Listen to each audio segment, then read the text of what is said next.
As a country, we are thrust into darkness, even midday, and the sun might soon be threatened as an energy supply. The stages of load shedding are as confusing as the crisis itself, and the Eskom app makes it somewhat better, only to get a total outage as the battery of your phone dies amidst checking the schedule. Most people are checking YouTube on how to make a fire as we speak, and I would swear in a high-rise apartment somewhere in the world-class city of Joburg, someone is firing candles to try and warm a cup of tea. What is happening to Eskom? In South Africa, we have 15 coal-fired power stations and 2 major hydroelectric generating stations. The country produces 229,200 gigawatt, not at its fullest capacity. Most of these stations are operating at 50% capacity and have the potential to do better. What is the major problem?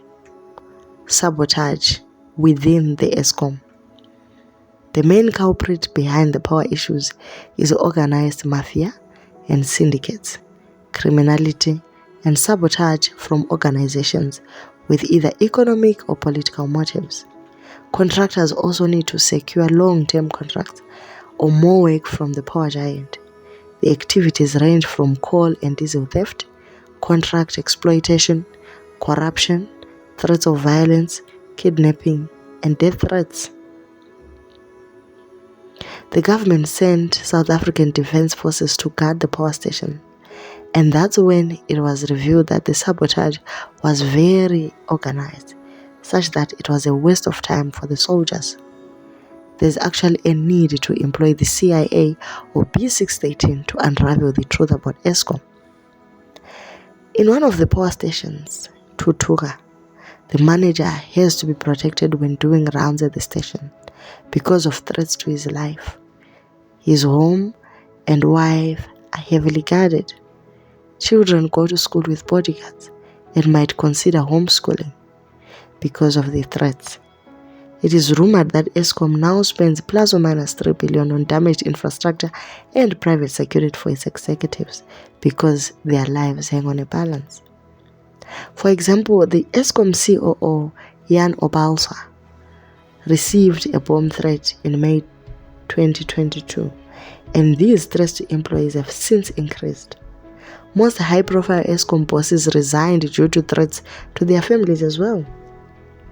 At power stations, it is a common sight of bulletproof vests, as if it's a war zone. The power stations are well capable of firing South Africa if there was no criminality in the organizations.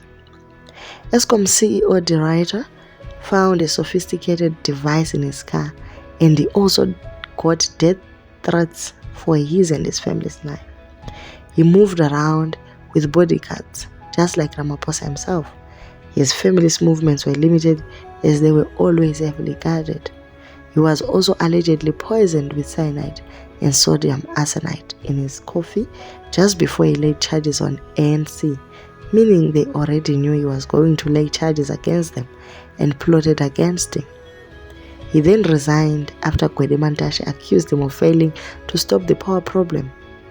And another trigger was his threat to expose high-level politicians, and he was fired when he was still serving his notice. Several drivers have been caught and arrested for stealing coal, and many security personnel have been stealing diesel, making the situation worse. There are so many places that are now selling diesel at wholesale prices, and most motorists have stopped going to the non-stations like Engine and Sasol for diesel. The culprits of coal theft and bomb threats were released as if nothing happened. This shows that the crime involves high officials who possess so much power to control even the justice system.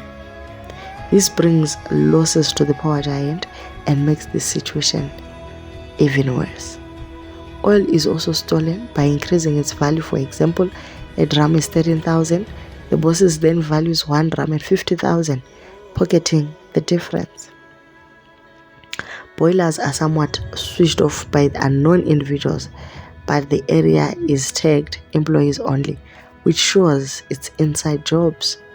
Sabotage by its own workers is a very big problem. The maintenance do intentional harm to infrastructure, like one reportedly removed bearing oil drain plug from the bearing, causing oil burners to trip, reason being he wanted his employer to get frequent maintenance jobs.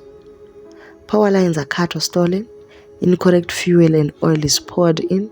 Most cases, the top management form maintenance companies on the side, register in someone's name, create problems and sabotage, then award their own companies maintenance tenders. There is also a leadership crisis in Eskom. And since 2007, we had 13 CEOs up to 2022. I will only look at the bad ones, skipping some in between. There was stability before, but between 2007 to 2023, we have had 14 CEOs, acting or otherwise. There hasn't been accountability, and it also causes mounting debt. There was Colin Machila in 2014. He served for 6 months, within which he broke the procurement rules and worked with the Guptas. And then comes CEO Matona Tsediso, who was also part of Eskom. CEOs, he was wrongfully accused and suspended within 6 months. But then it was later found out that a silo had collapsed at Majuba and it was beyond his control. He sued them and was given a handsome undisclosed package as he won the case. Another loss of personnel and money by Eskom. In April 2015 to November 2016, Brian Molefe took over. He worked with the Guptas. He was caught with a trail of phone calls, around 60 calls between him and AJ Gupta. He later resigned, taking with him 30 million rand provident fund, which was unlawful. In 2017, Coco Machela took over and his strategy was debt collection from municipalities, only to be arrested for money laundering, together with his wife, stepdaughter and other members of his family. He granted irregular contracts to build Gusile power station for over 2 billion. In October 2017 to January 2018 came in Sean Maritz, who was nepotistic, if there's something like that. He employed his brethren from church. He gave him 100,000 per month that was not taxed. He signed off 400 million to a bank in Hong Kong account after Eskom was given 25 billion loan by Chinese energy company. 2 more CEOs came after Maritz, then De Ruyter. Simply put, the power giant has been sabotaged from within, and there's absolutely nothing wrong with Eskom. A man of integrity called Johnny Lala came to power June to October 2017, and he exposed that the Gupta subsidiary was given 500 million in consultation fees, and there was a 3 billion expenditure bill. He was soon fired for that, serving only 4 months.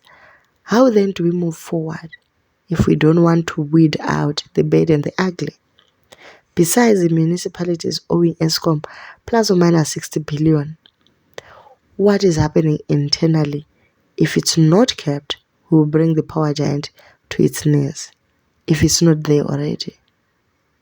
Soon, we will move back to our primitive ways of firewood and paraffin stove. I bet some are busy looking for paraffin stoves as we speak.